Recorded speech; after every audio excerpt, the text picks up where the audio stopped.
You're on the Edge 88.1 KDPS Des Moines. I'm Ed Vos, and joining me is Gael D. Meyer, a woman who has lost 80 pounds in 8 months just eating raw food.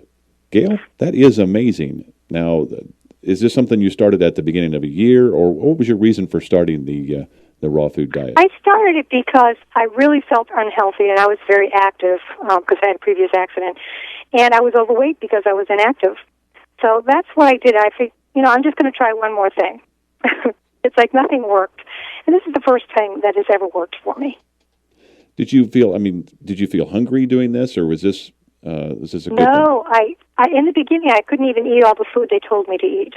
Really? Literally, I could not. Yep. I eat more food than most people eat all day long.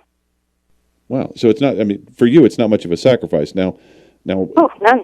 No, and now this is obviously I'm calling you from or doing this interview from Iowa, and we have a lot of big agriculture here, and you would think we're located in the breadbasket of the world. That's what we're told anyway. You would think that it would be easy to find whole foods here, and it is during the summertime when there's a farmer's market. What are some outlets or some ideas on how to get whole foods or to find the kind of food you're talking about during the wintertime if you don't have access to a farmer's market or a food co-op? Well, a lot of your supermarkets now have an organic section. So in the wintertime, I get the salads, like mixed greens.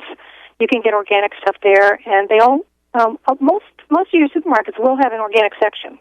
So you can get lots of vegetables in there. Okay. And also fruit like Wyman's blueberries. I get those in the frozen food department. It's a lot less expensive, and they're really good blueberries. So frozen doesn't affect the quality or the nutrition value of the probably fruits. Slightly, but you have to do something in the wintertime, so that's what I do. Okay. I understand you're putting some of this information into a book. Is any idea on when the book will be coming out? The book will be coming out in about 6 months, and there's a series of them. And my new website will be up and running in 30 days. Okay. One of the titles of the book is Weight Loss and Good Health for Good. Now, one thing I wanted to mention, too, is smoothies and green juice. Very, very important when you eat this way. How do you and they're delicious. How do you make a smoothie without dairy and make it nutritious?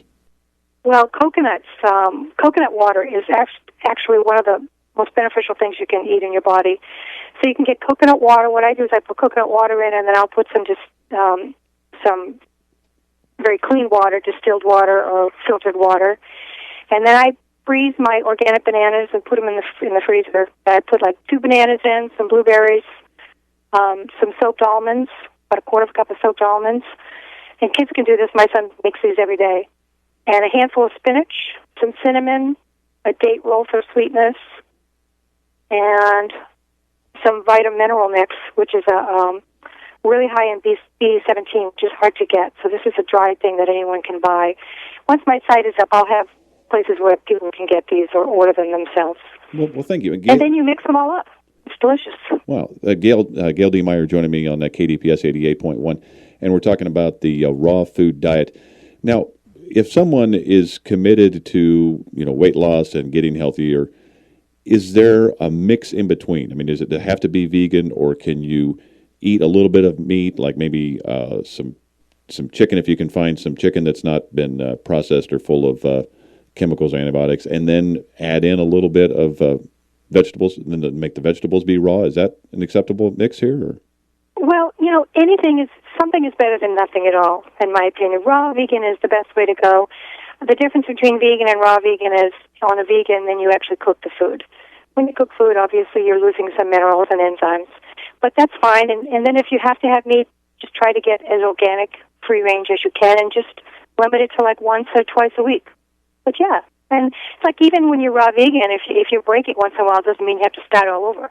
You just start eating good again, and then just make a good portion of your meals. If you are eating meat, just make them a lot of greens. Okay.